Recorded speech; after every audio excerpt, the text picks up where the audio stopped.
Et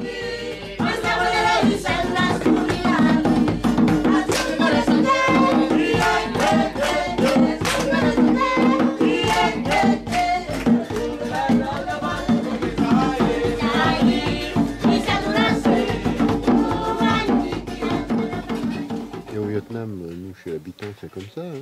Ils font le feu dans la maison. On remarque la fumée sur les chambres.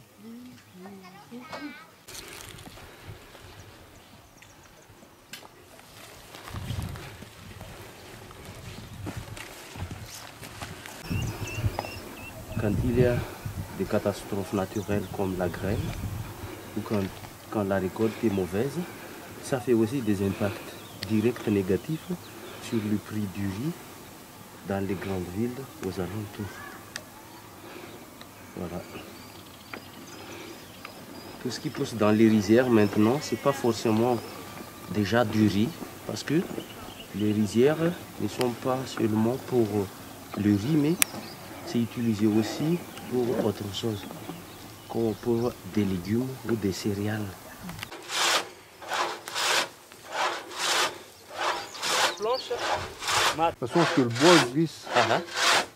Et après, il faut couper cette tête-là. D'abord, c'est les termites qui font le nid. Et à côté, il y a les fourmis qui font des trous. Ça sert à quoi? Ça sert à nourrir le serpent. Parce que c'est un peu comme ça, peut-être la loi de la nature, mais quand il y a un trou de fourmis de cette espèce, il y a toujours une couleuvre comme celle-là qui entre. Et les fourmis, elles nourrissent le serpent avec les œufs de termites ou avec les insectes que les fourmis prennent un peu partout aussi. Elles ne font que nourrir les fourmis, donc elles ne font que nourrir les serpents pendant où il y a beaucoup de nourriture. Mais au moment où les serpents n'arrivent plus à s'échapper, parce que le serpent il se grossit, c'est à son tour d'être bouffé par les fourmis. Voilà. Ah ouais. Pour mieux contrôler, pour mieux retenir l'eau. C'est comme ça que nous tenons la bêche. Pas du pied, c'est juste les deux mains. Ah oui.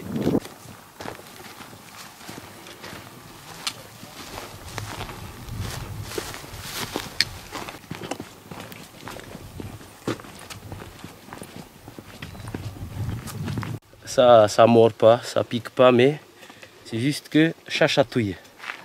Tout à l'heure, il était un peu noir. Un caméléon. Caméléon furcifère. Qui ne laisse aucune pitié aux insectes. C'est que Léon aussi. Très rapide. Je sais pas ce que j'ai fait. Bah, il surveille. Déjà, elle est capable de pousser même sur un rocher. Et elle a une mode d'adaptation comme toutes les autres plantes, c'est-à-dire à la sécheresse, donc pendant la saison sèche, elle transforme la feuille en épine. Parce que chez les plantes, c'est surtout les feuilles vertes qui bouffent le plus d'eau pour faire la photosynthèse.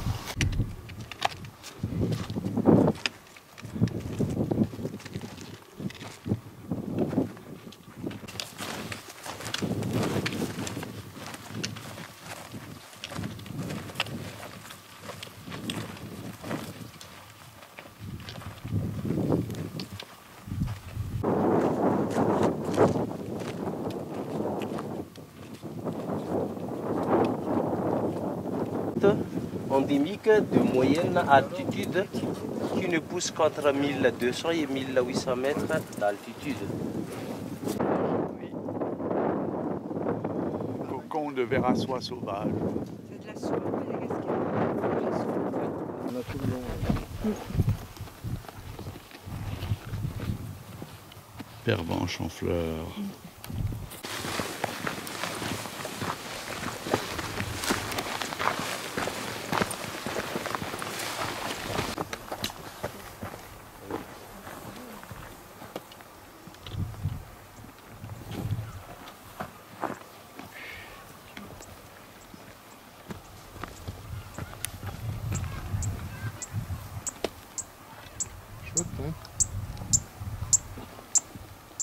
Cette plante fleurit. Et après la fleur, la plante, elle meurt quand même. Ah oui, bah comme l'agave. En fait. Eh Ouais, ils Donc font c'est le ça fait des sisal. trucs au mieux qui sont énormes. Hein. Oui. Ça fait plus en mètres de haut. Moi, j'ai On une va dire agave 1,5 dans mètre le jardin. ou 2 mètres de haut. Hein. Ah, Ouais, ça vient très très Il vite. faut faire la liqueur avec. et après, la plante commence à Mais sécher. J'avais d'autres trucs. Petit verre carré un peu clair comme ça, c'est la pépinière du riz. C'est la première phase, la première étape de la culture du riz dans les rizières. Et après, on les déplante, on les arrache à nouveau, on les repique dans les grandes rizières pour que le riz soit un peu plus espacé. Et pour le repiquage, nous allons avoir des gens qui...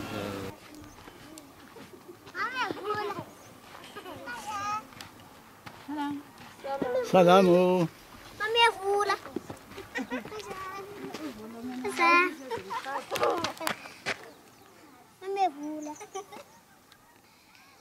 Il ne faut pas aller dans les rizières, sinon on abîme le riz. Hein. Oui.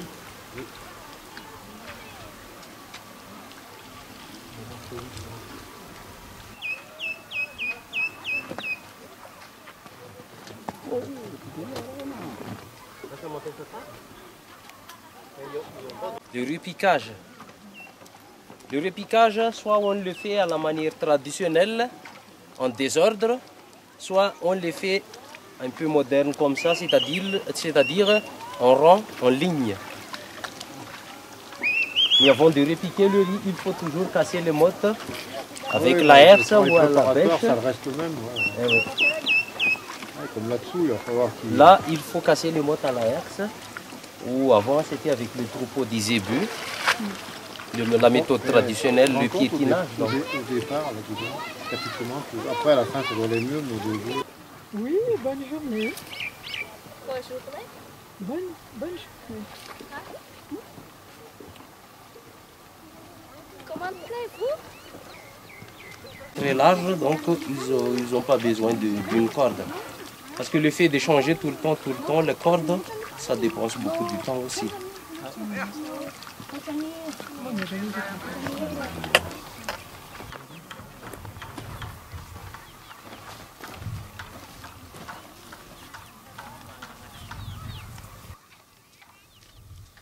Salamo. Salamo.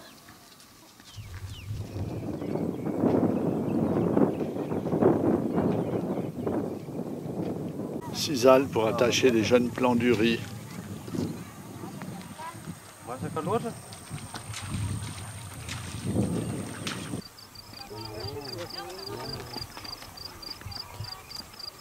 Après, elles vont les transporter soit directement dans les rizières, soit chez le village.